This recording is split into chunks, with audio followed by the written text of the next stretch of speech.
saaxiibayaal habeen wanaagsan meel kastoo aad joogtaan kusoo dhawaada barnaamijkeena habeennimo ee caawa dhacdooyin waaweyn oo bariga dhexe iyo caalamka gilgilaya ayaanu barnaamijkan idinkugu haynaa oo waxaa ka mid ah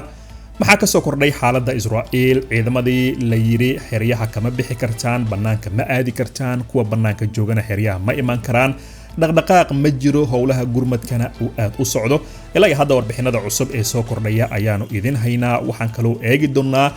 warkii Israa'iil ay maanta qarxisay ee ahaa in iyada iyo sidoo kale Soomaaliya xiriir wanaagsan oo markii u horeeyay u bilowday oo ku saabsan sidii loo burburin lahaa kooxda Xuutiyiinta ee reer Yemen isagana dabcan sidii looga falceliyay ayaanu idin haynaa waxaan kaloo fiirin doonaa nimankii reer Israa'iil ahaa ayaa dabcan qoos muujiyay oo sheegay inay guul dareysteen oo waxay yiraahdeen waxaanu aaminsanahay bay yiraahdeen in qasaarihii aanu gaarsiinay barnaamijka gantaalada blastikada ee wadanka Iran intii lagu jiray dagaalkii 12 maalmood ee dhacay sanadkan dabcan waxaanu hadda ogaanay bay yiraahdeen in nidaamkii gantaalada ee wadanka Iran uu awoodiisii sidii uu yahay isla markaana aanu wax dhibaato ah oo xoogan aanu gaarsiinin nidaamkaasi fashilkan iyo sidoo kale inay qirtaan guul daradan waanu ka hadli doonaa waxaan kaloo fiirin doonaa warbixin iyana ka hadlaysa in Mareykankii weynaa hadda inuu leeyahay dawladda Lebanon wuxuu leeyahay Israa'iil duqeymaha way idinku sii wadi doontaa ilaa aad Hezbollah ka dhigtaan hubka diyaaradaha daroonkooda aad burburisaan hubkoodana dabcan aad burburisaan inta aan la gaarin dhamaadka sanadkan ama bishan hadda inuu ku guda jirno haddii aad taa sameyn weydaan Israa'iil oodan ka soo qaadayna wayna idin duqeynaysaa waa hanjabaad cad aad ba arintaas looga hadlayaa waanu ka hadli doonaa waxaan kaloo eegi doonaa toddobaadkan wasiirka arrimaha dibadda ee wadanka Iran ayaa waxa uu u yeeray oo uu yiri noo imow aan wada kulanno dhigiisa ama wasiirka arrimaha dibadda ee wadanka Lebanon laakiin Israa'iil iyo Mareykanka waxay yiraahdeen wasiirka arrimaha dibadda oo Lebanon ma aadi kartida la yiri Iran hadda wasiirka arrimaha dibadda Iran wuxuu leeyahay hadii lagu diiday inaad noo timaadin anaga Beirut imaanaya marka wasiirka arrimaha dibadda Iran Beirut buu u socdaa caasimadda wadanka Lebanon warbixin baanu idinkaga haynaa waxaan kaloo eegi doonaa wada hadal u dhaxeeya Xuutiyiinta iyo dawladda wadanka Yemen ee loogu yeero dawladda midda caalamka uu aqoonsan yahay ee Yemen ayaa shalay waxa u furmay wada hadal ku saabsan xalka wadankaasi warbixin ayaan idinkaga haynaa wadan Afrikaan ah oo Ghana la yiraahdo ayaa dabcan tallaabo weyn sameeyay shalay waxa uu soo musaafuriyay 3 qof oo reer Israa'iil ah oo dabcan ka soo degay garoonka diyaaradaha ee wadanka Ghana maxay u sameysay marka Ghana arinta waxay u sameysay 3 qofood oo Ghana u dhashay ayaa garoonka Ben Cruz ee Israa'iil ku yaala lagu bahdilay oo laga soo celiyay lagana soo masaafuriyay Israa'iil iyaguna wax kale ma sameeynin 3 qofood reer Israa'iil oo Ghana jooga waxay yiraahdeen naga noqda ma joogaysan halkan falanqin ayanu arintaasi ku sameyn doonaa haddii aad nagu cusub tahay nagu soo biir waa 12ka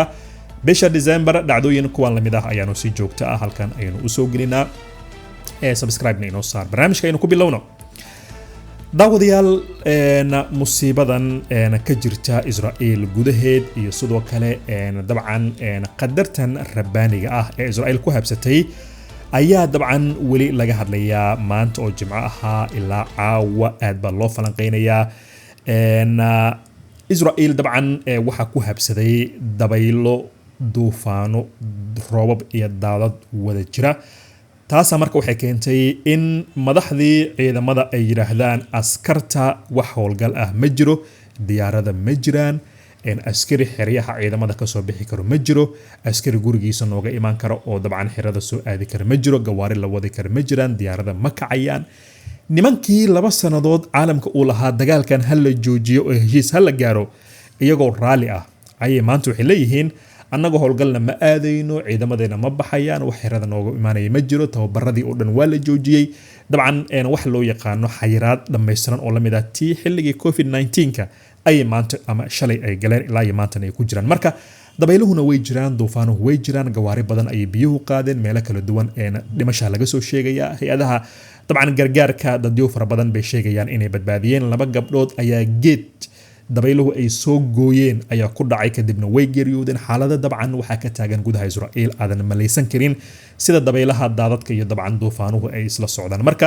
hay-adihii nasaadaasha hawada ee maamulkan dhammaan waxay leeyihiin xaaladan oo kale waa mid aan la arag bay leeyihiin dabcan waxayna kusoo beegmaysaa arrintan xilli reer Gaza ay leeyihiin ilaah baa dabcan meel idin saaray oo aad dabcan duqeymihiin naga joojinaysa marka maanta oo jimcaha salaadii jimcaha meelo kamid ah Gaza si nabadaha loo tukaday wax dabcan ma jirto oo duqeymo ah iyo sidoo kale weerar ah oo ciidamada xitaa Gaza dhexdeeda ayaa roobka iyo daadadka laga soo sheegaya xiriyaha ciidamada way dabcan aasmeen biyihii iyo sidoo kale dabaylihii ayaa halka isugu biirsaday caawa marka maxaa cusub caawa waxaa cusub in weli xaafadaha qaar biyo ay dhex yaalaan magaalooyinkii laamiyada markaad aragto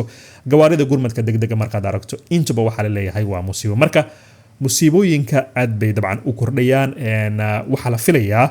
in maalinta berri ah dabcan ilaa iyo caawa xisaqda dhexe warbixino cusub oo khasaaraha dhimashada iyo dabcan dhaawacyada dabcan lasoo sheego ninbaa gurigiisa meydkiisa laga helay baa layiri oo ciidamada ay heleen ama ay heleen baa layiri kooxaha gurmadka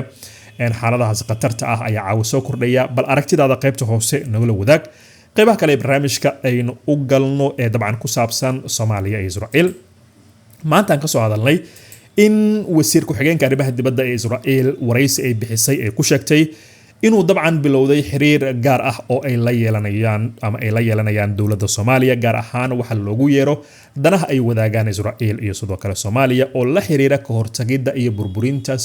Xuutiyiinta reer Yemen ee geeska Afrika saameynta ku yeelanaya walow haddaba aysan jirin xiriir rasmi ah oo Soomaaliya iyo sidoo kale Israa'iil u dhaxeeya laakiin wasiir ku-xigeenka haweeneyda la yiraahdo Sharon waraysiga ay bixisay waxay tiri annaga iyo Soomaaliya xiriir baa noo bilowday Xuutiyiinta baan doonaynaa inayna burburino waxa kale oo ay leedahay Soomaaliya waxay tahay bay tiri dal saameyn ku leh dhinaca dhaqaalaha kalluumaysiga marin biyoodka ganacsiga iyo badeecadaha caalamiga ah ee ka gudba badda baabul mandab yiraahdo maadaama Soomaaliya ay dabcan saameyn weyn ku leedahay meel muhiim ah oo caalamka dabcan muhiim u ah oo badda cas iyo sidoo kale nabadgelyada caalamkana ay ku taalo Soomaaliya annaga iyo iyaga xiriir baa noo bilowday Xuutiyiintan madaxa ka garaacina oo dabcan saameyntooda yareynayna marka dowladda Soomaaliya ilaa hadda warka ma uusan soo bixin arrintaas wasiir ku-xigeenka Israa'iil baa shaacisay xiriirkan la sheegay dabcan wasiirka ka hadashay marka daawade maxay kula tahay Soomaaliya ma shacabku waxay sugayaan inay dabcan arrintan ka hadasho oo ay soo fariisato idaacadaha iyo telefishinada oo ay tiraahdo ama xiriir nagala dhaxeeya ama nagalama dhaxeeyo inay tiraahdo miyaa dabcan soo jeedin lahayd oo aad ku talin lahayd mise waxaad leedahay dadkan inay xiriir yeeshaan oo Xuutiyiinta lala dagaalamo waa soo dhaweynaya sidaas bay aaminsan tahay labadaba aragtidaada qaybta hoose ee fikradda noogu reeb annaguna waanu ka soo jawaabi doonaa waayahay bal markan aynu u galno Israa'iil nimankii ahaa ayaa hadda waxay leeyihiin waxaanu aaminsannahayba in gantaaladii balistiga ee dalka Iiraan uu lahaa ee aynu duqeynay dagaalkii 12 maalmood dhacay bishii Juun ee sanadkan dabcan hadda waxaan ogaanaynaaba inaysan wax khasaaraha gaarinoo gantaaladii balistigada uu dabcan sidoodii ay yihiinoo wax soo saarkooda xitaa uu xoogan yahay marka Israa'iil waxay qiranaysaa inaysan dabcan nidaamkii gantaalada ee Iiraan wax dhibaato ah oo weyn uusan gaarin Iiraan hadda waxay haysataa qiyaastii 2,000 oo xabo oo gantaaladan balistiga loo yaqaano oo culculus qiyaastii isla tiradaas ay ahayd habeenkii dagaalka uu dhacayay ay haddana haysataa Iiraan ay leedahay ama Israa'iil ay leedahay Israa'iil waxay leedahay 2,000 oo xabo bay haysatay habeenkii annagu weerarka aynu qaadayeen haddana 2,000 oo xabo bay haysataa marka wax dhibaato ah maanu gaarsiinin bay leeyihiin taliyaha sirdoonka militariga ee maamulka Israa'iil ninka la yiraahdo General Bender ayaa macluumaadkan la wadaagay safiirka Mareykanka ee qaramada midoobay Michael Walters oo booqasho ku jooga horaantii ama booqasho ku tagay horaantii toddobaadkan Israa'iil isagoo dabcan u sheegay generaalkii Ameerikaanka loo sheegay oo sirdoonka Israa'iil buu leeyahay wuxuu leeyahay wallahi annaga nimankan Iiraan 2,000 oo xabay haysteen markii aan weeraraynay haddana 2,000 oo xabay bay haystaan marka wax dhibaato ah ma gaarin Israa'iilna habeenkii duqeynta ay samaysay waxay tiri annagu waxaanu burburinay bay tiri nidaamkii difaaca waa nidaamkii gantaalada casriga ah ee balistiga ee Iiraan ay leedahay tani marka waxa uu leeyahay generaalka waa qatar aysan Israa'iil aqbali karin muddo dheer ma aqbali karto Mareykankii safiirkoodii yiri waxa kale uu leeyahay arintan haddii ay sii socoto Iiraan 2,000 oo xabaad sheegaysa 100,000 oo xaba ay sii sameynaysa awoodna way u leedahay inay sii samayso maadaama Iiraan ay ka mid tahay dalalka wax soo saarka xagga hubka ay ku dabcan ku horeeyaan marka Israel dagaal bay ku qaaday Iran June sanadkan waxay jiray gantaaladii waanu burburinay hadda waxay leedahay gantaaladii waxba dabcan maysan gaarino 2000 oo xabo oo ay haysatay bay haddana haysataa bay leeyihiin marka miyaysan guul daro u ahayn daawada Israel inay dabcan balaayin dollar ay ku qarash gareyso inay duqeyso Iran Mareykanka dagaalka ay soo gelisay haddana ay qirinayso guul daro ay leedahay dabcan nimankii waxba maysan gaarino waa niman dabcan iska damaashaadaya toddobaadkii la soo dhaafay maxaa dhacay Iran ayaa dholatus waxay ka sameysay badda dholatuskaasi Iran waxay tijaabisay boqolaal xabo oo gantaaladan hadda Israel ay ka hadlayso ee ballistiga loo yaqaano diyaarada daroon ahna hawada way u dirtay nidaamkii difaaca way soo bandhigtay taasa marka sas ku riday Israel hadda waxay leedahay nimankii waxba ogaanayna ma aragtay in hubkoodii iyo sidoo kale gantaaladoodii sidoodii ay yihiin aragtidaada qodobkaasi qaybta hoose nagula wadaag sidee baad u aragtaa daawada Israel miyaa ku faa'iiday dagaalkaasi mise Iran ayaa ku faa'iiday dagaalkii dhacay bartamihii sanadkan Mareykanka maxay dabcan uga dhigan tahay in Israel wali ay haysato tirada gantaalada ballistiga ee ay haysatay habeenkii la duqeynayay haddana isla intii xaba ay haysato Iran miyay diyaar u tahay daawade ay kula tahay inay isdifaaci karto haddii mar kale weerar lagu soo qaado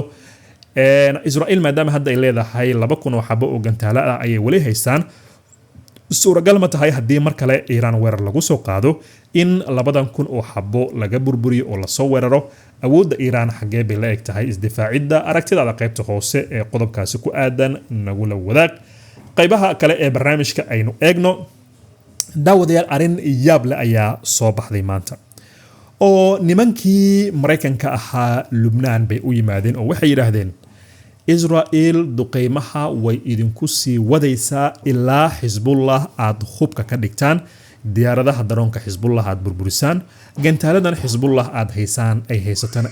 aad burburisaan inta uusan dhammaanin sanadkan gaar ahaan bisha u dambeysay sanadkan ee December ergeyga Mareykanka Morgan ninka la yiraahdo ayaa u sheegay baaliri saraakiisha ugu sareysa ee Lubnaan in Israel ay qaadi doonto weeraro waaweyn oo dabcan duqeymo ah oo ka dhan ah Xisbullah